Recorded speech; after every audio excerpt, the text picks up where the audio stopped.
One of the reasons I even have this channel is because I'm a huge proponent of educational entertainment and marrying them together. So you will be learning something new here today about autism. Hi friend, welcome to the channel. My name is Dr. Peter. I go by Dr. Disney here on YouTube, and today we're going to be reacting, commenting, and analyzing Pixar's Loop short, because today is Happy World Autism Awareness Day. As someone who is very passionate about child health, mental health, and I've worked with children with autism throughout my life, and I have a lot of subscribers who are people of autism because of my The Good Doctor reaction, which more reactions are coming soon. You can check that out somewhere here on the channel and in the description below. And as always, welcome! If you are new here, subscribe down below. Make sure to click the like button because it helps it go viral. And please share your own experience and your own thoughts down below in the discussions because we read every single comment. All right, enough talking. Let's jump straight into this.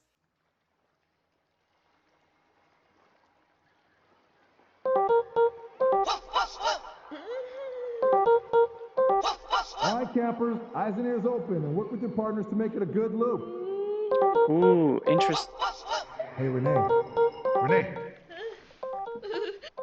Why don't you turn around? I'm gonna meet with someone new. Marcus, you're late. I know. Okay.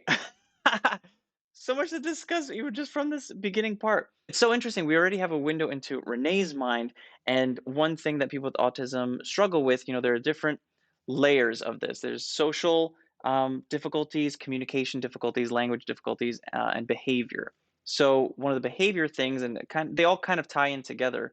Difficulty with maintaining eye contact or engaging eye contact or initiating eye contact. So it was really cool that we saw her look at the camp leader, but she was looking at the water instead of at his eyes. The other thing is the primary colors on her phone and the sounds. Different people with autism have different things that they connect with, and she is someone who seems to be connecting with sound, which is really cool. Just so much information from the start. This is going to be great. You're with Renee today. That girl who doesn't talk? Yeah. She's coming too. nonverbal. Doesn't she always go with you? How am I gonna... Just say hi. Hey. I'm Marcus. Renee, you got this. Woof, woof, woof. Ah, good What? camp. Okay. This is very profound in that the other camper doesn't want to engage with Renee because she doesn't engage with him. Children and people in general, I was, at a sky zone, and I saw a little girl run up to me and I was like, "Hey, how are you?" And the mom ran over kind of ashamedly, and she was like, "Oh, she's nonverbal. She's nonverbal." And I was like, "That's okay." And it's not everyone is as understanding. Autism comes from the word self, auto. So they're isolated, they're self-aware, or they're self-engaged. And even when he reached out his hand, something social that he learned to do to communicate with people, she shrugged away from him. And a little bit about autism as we're about to get into the rest of this, just so you can have a framework for what we're looking at. Autism is a neurodevelopmental disorder. So let's break that word down. Neuro, brain, developmental, about a development of a human being. All of us growing up from babies, we have these things called developmental milestones, and they are social milestones, language milestones, behavioral milestones, and being able to take your first step when you are 1 year old, or cooing and babbling by 2 months old. And when you don't have socialization or communication or language, what happens? You tend to be more internally focused. You are self-focused, that's where the word autism comes from. Auto, self. I guess we're going to see the rest of that coming through the rest of this short with Renee. So let's see where this goes. Woof, woof, woof. Renee. What do you want to do? Ooh. Okay, so we know she's nonverbal. That's why she's making those sounds. Not everyone who's, autism is on a spectrum, autism spectrum disorder. Not everyone who has autism is exactly the same, which I think is really wonderful. Not everyone with any condition is exactly the same. So the way to treat it is to have a very unique approach to the person's needs. And Renee here is nonverbal. There are some people who are verbal and just have difficulty with eye contact or with sarcasm or difficulty engaging relationships. You know, we're getting into her world. She's not making eye contact. She hears the sounds and she can look at sounds. Another thing that she's exhibiting is hypersensitivity, which is having an increased sensation to sound and to touch. Some people with autism want to be touched really tightly. Some people with autism don't want to be touched at all. Some people are very sensitive to loud sounds. So again, it's about finding out what the person needs and giving them and supporting them and providing the treatment that's specific to them. All right. And How Marcus about here we is do a quick struggling, paddle down trying to and connect. get you back to camp. Renee, if you want to do something like specific, Wow. you gotta help me out. A+ to the animators. Oh, this is from the poster. Again, sensation. Wanna hop out here and She do likes your thing? touch of it. But we're... Alright, maybe we should... She wants to do it again. Seriously? Another behavioral symptom of autism is repetition. And some people need to go to school the same exact way every day. They need the routine. And for her, you know, she has this repetition of she wants to go back and forth. She doesn't like the change, and she just wants to stay among the. I mean, who wouldn't want to stay among the? I guess that's marsh. I don't know. I went to medical school, not to botany school. Some people do, which we talked about in the Good Doctor reaction, is stimming, self-stimulation. They like the repetition of like twirling objects or, you know, moving things in their hands. Oh, nice.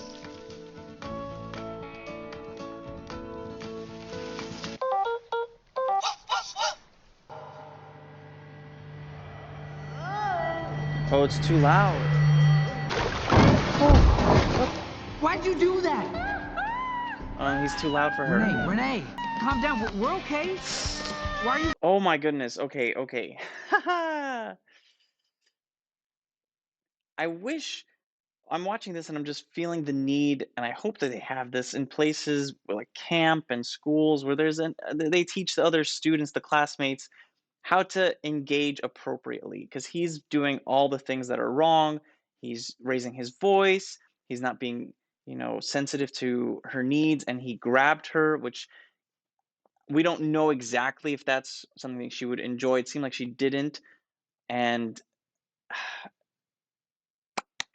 education, which I will put some links down below in the description for some really awesome resources to learn more about autism if you are curious yourself, which I think everyone should be.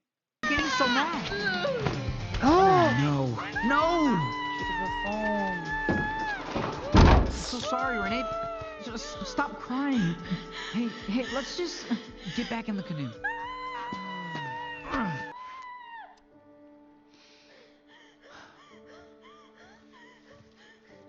Oh, he's gonna bring one back to her. Oh. Oh. Woof, woof, woof. Whoa! She's gonna look at him in the eye, in the face. She's gonna look at him in the face. It's a nice Pixar moment. I think it doesn't have to end that way for it to be a positive ending. I think it's positive in that they connected, and she connected with someone, and he learned more about her. She's probably gonna look him in the eye right now, which is just a Disney moment. Aww. It was cool either way. Loop. That's a really creative name for the short. The phone is in rice. Hey, Renee, your phone's working. Can you something at 3? Can you canoe at 3? Aw, sweet. What is with this has nothing to do with our topic today, but why does Disney have 7 minutes of translations? I mean, great that they have the translations, but they should not count that in the running time of anything. So that was Pixar's Loop. It's fascinating. Thank you so much, Pixar, for educating and entertaining people through your animation. And just one pearl to take home with you that I think a lot of people, even in medicine, still say: Asperger's syndrome. Asperger's syndrome, you might have heard of it. Asperger's syndrome no longer exists as a clinical diagnosis. It was rolled into autism spectrum disorder. Another thing that's really interesting that some people might already know is a term called echolalia. And that is some people with autism, when hearing someone saying a word, will hear it and repeat it themselves. And that's called echolalia. Echo, you know, when you scream off a mountain, it echoes and continues the sound.